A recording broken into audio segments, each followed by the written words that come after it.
street consciousness upstate New York. You never know, say I'm universal with that.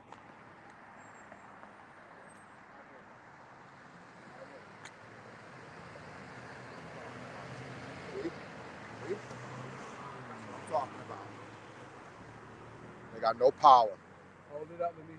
Oh, I want to get all that. It's right there on my truck. There's a big picture of it. It's called the Dawes Act. That's what opened up the whole west of this country.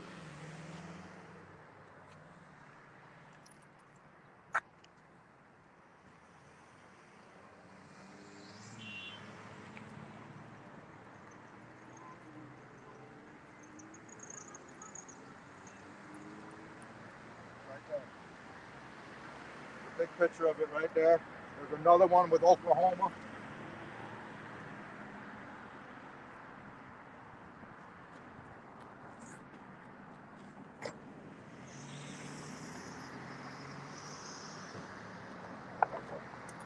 I'll hold that.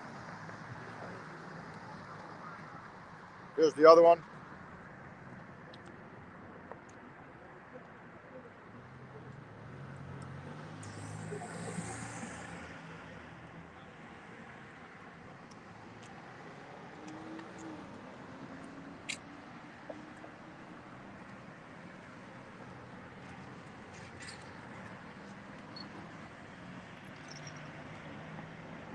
Oh.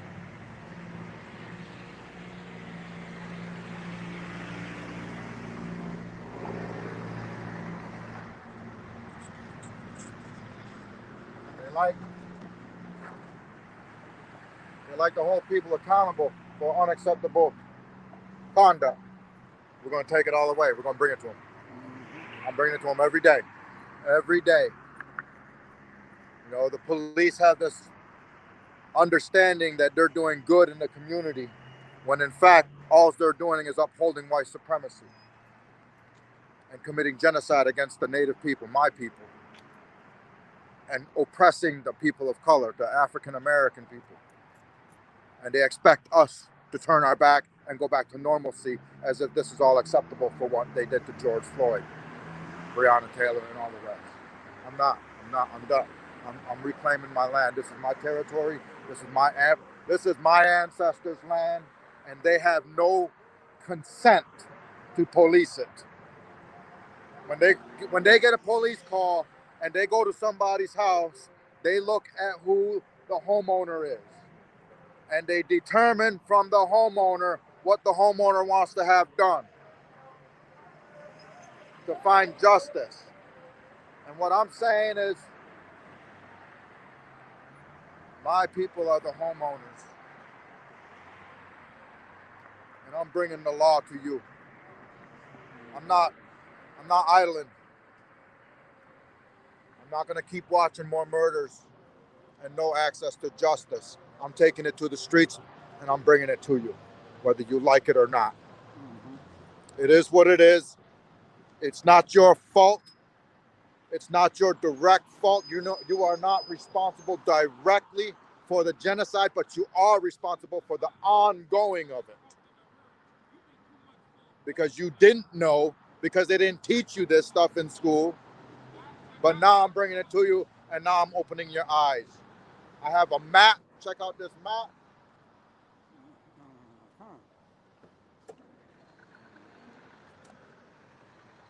This is a map of the Aboriginal people.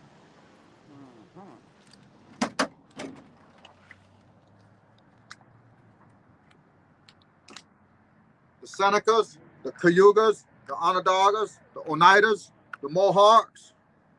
Here we are, Syracuse, Onondaga, Aboriginal people. That's my people.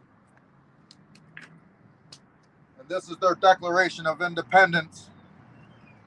And this is how they rule me, their enemy, the merciless Indian savages. This is the printed form.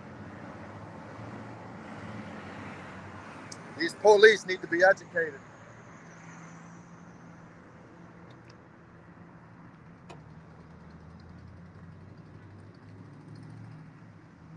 And I'm educating them.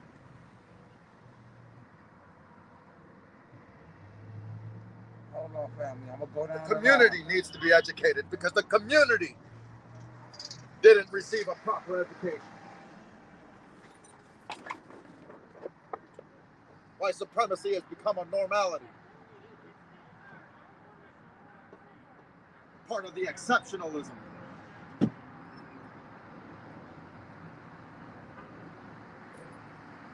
Not me, not today.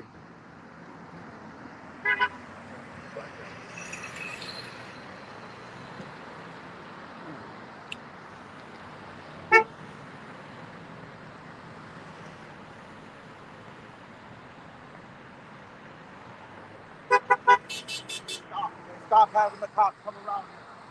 The cops go around me. They don't come past through me because I bring it to them. For the last 3 days, I seen maybe one cop come by me. Do they stop? They don't no more because I bring it to them. When they stop, I bring it to them. Their handcuffs will never go on my wrist again. They have no authority. They have no consent by my people.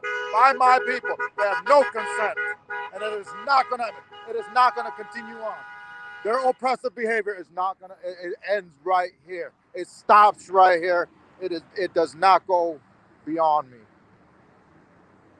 You see Sister Tamara Cook on my channel? I haven't seen her, but I'm gonna tell you, I voted the other day. Just yesterday, I voted. I voted for Mark Charles and Adrian Wallace, and I encourage you all to vote for the. You gotta write them in. Talk to the people about who are they. Okay. Adrian Wallace is the vice president for Mark Charles, and this is what the ballot looks like. Okay. This is what the ballot form looks like. This is the left-hand side. If you can look up at the top, you got the office there. Don't get too close. There you go. You got the Democratic and the Republican Party, and you see how it says got Biden over here and Trump below him. But if you go all the way down, it says write-in on the left-hand corner. That's where you got to put Mark Charles. Below that, you put for president.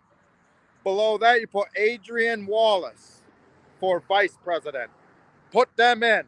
I'm gonna tell you right now, follow Mark Charles. He's on Facebook, he's on YouTube, he does a daily acknowledgement to the people.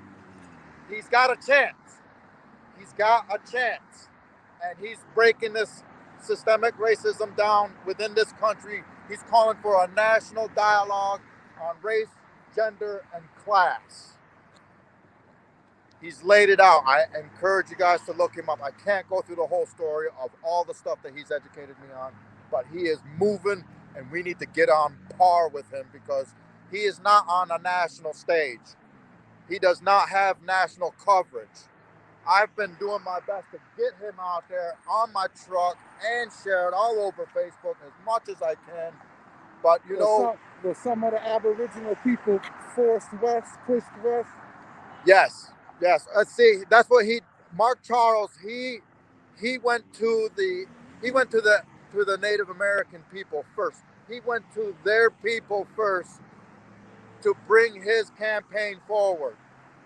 And see, what happens is the Republican and the Democratic parties, they bring their campaign to the white land-owning men.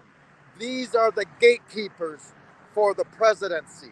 These are the ones that determine who is going to get the majority votes. Mark Charles went to the indigenous people. Mark Charles is from the Navajo Nation. All I can say is look him up. I mean, help do your work.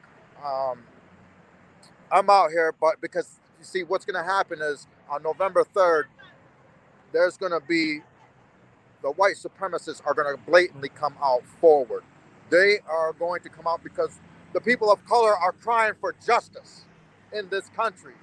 And knowing that there's racism embedded into this country's foundation through the judicial system, that is where it comes in. If people of color get access to justice, white supremacy can be taken down. It will be taken down because equality will take place. So they have to maintain the white supremacy. They have to maintain the oppression upon us. And this administration, this Trump administration, is trying to solidify it for another 4 more years. And we have to stand up and take an action to help get somebody like Mark Charles elected. And this is my first year voting. My first year. I've never voted before in my life until yesterday. So I see the importance of it. But nonetheless, I'm still standing my ground. I'm still holding the police accountable. Everywhere as I go, I challenge them because you have to have consent to do the policing that you're doing on the land that you're on. If you don't have consent, then you are operating illegally. It's just that simple. Shout out to Captain Azania of the Mighty Hebrews. Yes, okay, yeah. All right, so, yes, we got to get a video together. We're going to work on that. It's just right now with this election right here, so close, it's important that I get out here and maintain this momentum. There's a big momentum here. There's a lot of power out here. There's a lot of empowerment going on here. And like I said, the last several days, the police have stopped coming by. They know I'm here. I'm not going nowhere. They know they can't stop me because I understand the law and I'm bringing it to them. So, you know, it is what it is. It is what it is. And, you know, major, this country's going to go into a major spiral. I mean, as you know what's going on in Ithaca right now, I want to get down there and join them. And I want to help educate those police officers and the people that are white supremacists. I want to help acknowledge to them because they don't know that they're racist. They don't know that it's embedded in their foundation with their judicial system. They don't understand what white privilege is. They don't know what white privilege is. You gotta point it out and show them. You got to do it. And that's a lot of work because they are constitutionally incapable of being honest. That's what they are. They're drunk. That's what they are. That's what came over to this country was a bunch of drunks passing down their sickness, their illness from one generation to another, and it hasn't stopped. It has not stopped. My ancestors taught them over and over again what it meant to live within our lands, how to unify. That's what my ancestors did. That's what this flag is about. That's what this flag is about. This is the law to the land. That's called unity. That's the first treaty on this continent. That's a peace treaty. And it was with 5 warring nations within the state of New York, what we call the state of New York today, 5 Iroquois nations ceasing war with each other and making a peace with each other, unifying themselves under one law, under one great peace. The Great Law of Peace is what it's called. And they taught the 13 colonies to do the same. They're the ones that taught this country's European descent to do the same, to stop fighting with each other, to form a union. And then when they did it, when they wrote it, they definitely, obviously, refer to us as the merciless Indian savages. And that's what that is. They don't know that. This isn't taught in school. This stuff is not taught in school. The racism isn't educated in school within this country's foundation. So we have to take it to the streets and bring it to their asses out here. And I ain't stopping.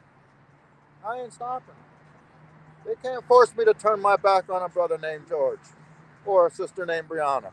They can't force me to turn my back on my ancestral lands and accept the oppression. I am not drunk.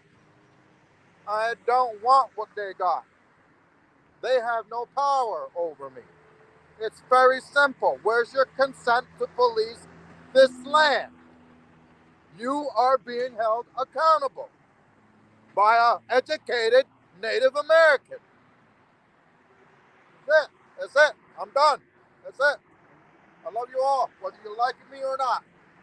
I won't stop. All right, peace, brother Sonny. All right, brother. There you have it. Street Consciousness 101 down here on the south side of Syracuse.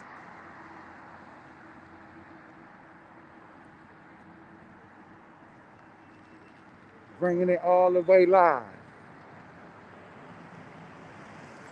I don't want to interrupt brother for what he's doing.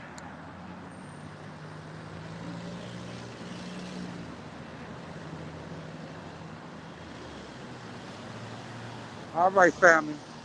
We out.